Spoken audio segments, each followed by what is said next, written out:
to a $50,000 tiny home. This is the billionaire house tier list. Vladimir Putin has a net worth of $200 billion and he's got a palace with an underground bunker.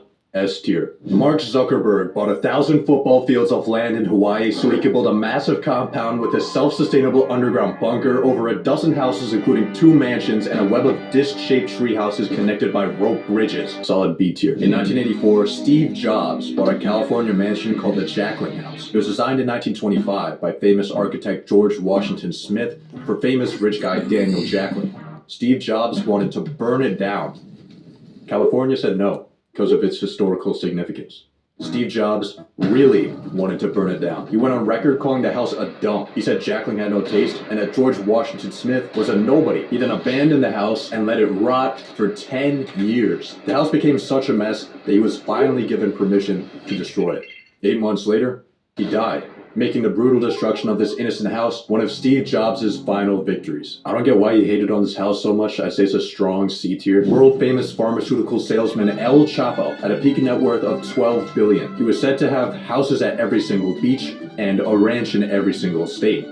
He also had the government looking for him at every single state. So rather than living in his luxurious mansions, he was forced to stay in discreet safe houses to avoid the law. These unassuming homes had hidden escape routes, connecting Chapo to a network of underground tunnels that allowed him to escape capture and keep his drug empire running.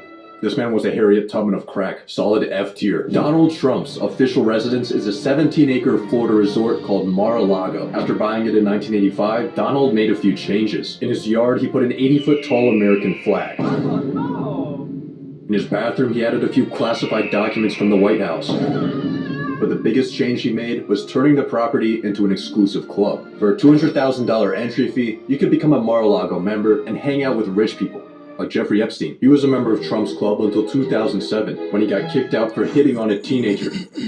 Classic Jeffrey. The club's been printing over $20 million a year, making Mar-a-Lago one of Trump's most lucrative investments. It's a somewhat controversial house, but it is a nice place. Being the Queen of England has a lot of perks. You got the coolest jewelry collection of all time. You get to drive a Bentley limo without needing a license. You get to pay taxes when you feel like it. But the coolest part of being the Queen is living in the $5 billion Buckingham Palace. This 775-room behemoth has everything you need to be the ultimate rich person. You got a throne room, a multi-billion-dollar art gallery, London's biggest private garden, and an ATM in your basement so you can take out a brick and flex on your 800 staff members. This place is so big, it has its own zip code. I think I'm too poor to even be looking at this house. Larry Page, the co-founder of Google, has 5 private islands.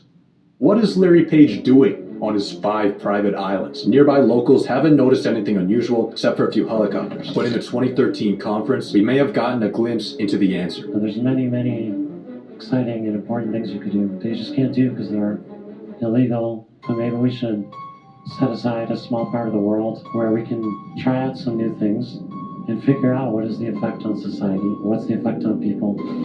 So in case you can't read between the lines, Larry Page is using his islands to perform human experiments on children. S tier. In a 2010 letter to shareholders, stock market genius Warren Buffett said that his 3rd best investment was his house. In 1958, he bought a $30,000 home in a quiet neighborhood of Omaha, Nebraska. The property is now worth over 40 times what he bought it for, which might seem like an amazing financial return. However, if he had instead invested that $30K into the stock market, he would have made $3 million. The reason Buffett considers his house such a good investment is not because of numbers, but because of the memories it brought him and his family.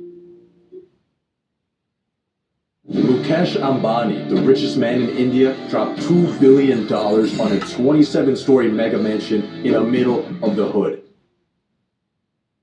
Creative visionary Kanye West said this in a 2018 interview. I'm going to be one of the biggest real estate developers of all time. I'm tired of the McMansions, all the Spanish roof homes and stuff like that. Like, that shit whack, bro. Like, everybody's house whack. It's trash.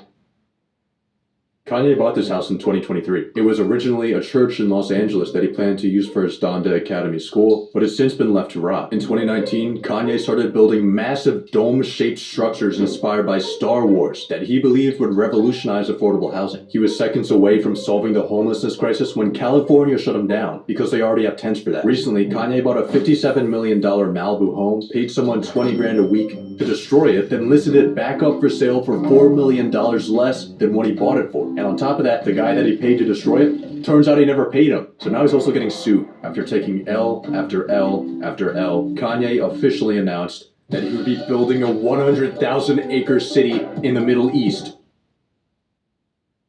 Jack Ma, the founder of Alibaba, bought a $191 million mansion on the tallest hill in Hong Kong Island. It offers a beautiful view of the world's most unaffordable city. However, Mr. Ma